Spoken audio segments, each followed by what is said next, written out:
What's good? Welcome back, and I hope we're all doing well today. It's time to talk about Solo Leveling Season 2, Episode 11. This one's called, It's Going to Get Even More Intense. And let me tell you, this title is accurate. I can't remember the last time I was this invested in an episode of anime. This show continues to outdo itself time and time again. Absolutely gripping. Insane tension. So let's get to it. No, I'm not going to say it this week. Immediately following the decapitation of Akiri Shimizu, the Ant King wastes no time decapitating Kenzo Tanaka, then Tatsumi Fukushima, completely wiping out Team Charlie. Then we go inside the ant colony, where we get to see the Korean hunters as they make their way to the Ant Queen, steadily cutting their way through the hordes of ant soldiers who are increasing in strength as they go. Back outside, Team Delta, having lost communication with Team Charlie, arrives to investigate the reason for the calm silence, and shortly thereafter meets a similar fate. I'm going to take a minute to comment on how well done these scenes outside of the ant colony are. The seamless transition from action to horror as the hunters become the hunted is reminiscent of the original Predator film. I'm scared, Pancho. Bullshit. You ain't afraid of no man. There's something out there waiting for us. And it ain't no man.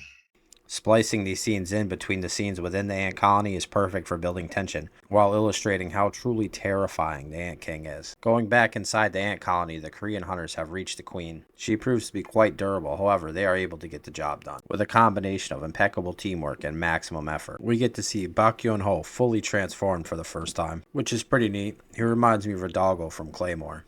Hunter Shea delivers the final blow, decapitating the giant ant, and so the celebration begins. However, there's always a party pooper. Bak has an uneasy feeling. There was something he just didn't like about a sound the queen made just before her death. Then suddenly all of the ants rush back to the queen's corpse. The sound the queen made was a distress signal. The sheer number of ants flooding back into the colony is too much for Choi's barrier, and it crumbles under their weight. But that's the least of their worries, because the Ant King has also returned to find the queen dead. This is the moment time stops. You could hear a pin drop as the Ant King walks right past the hunters over to his queen's decapitated corpse and for some reason takes a bite out of it. He then turns towards the hunters, boss music blasting, and begins to take them out one by one, showcasing his immense speed and uncanny strength, until he realizes Min Bong-gyu is keeping them in the fight with his S-rank healing capabilities. At this point he focuses on Bong-gyu, seeing right through his camouflage technique. He shoves his arm right through his torso. Bong-gyu has just enough time to plead with Bak Yun-ho to run just before the Ant King bites his head off. Heavy stuff. Enraged, Bak attempts to lash out at the Ant King, only to have his friend's headless body slung at him, ending his efforts before they even began. The Ant King wastes no time with the follow-up, grabbing hold of Bek by the neck and choking him until he returns to his human state. The Ant King then speaks, first mocking Bek by imitating the voice of Bong-gyu, then inquiring about the human king. Apparently he does not find any of the hunters worthy and wants to face their king. He seeks justice with an eye for an eye type of mentality. He then senses Goto Ryuji outside of the ant colony, drops back and makes his way toward Goto.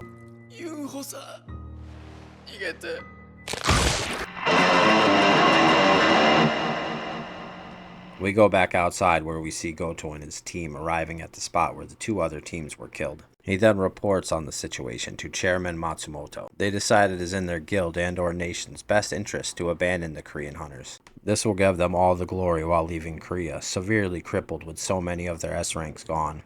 However, before they have the chance to retreat, the Ant King reaches them, beheading Mara Ishida.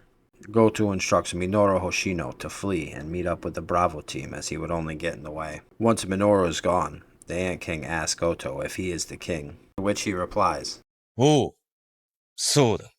私が王だ." The battle begins. Though we don't get to see the outcome of this battle, we do see Goto's katana breaking, implying he loses. And given the Ant King was looking for the human king to kill him, I think it's safe to say Goto's dead.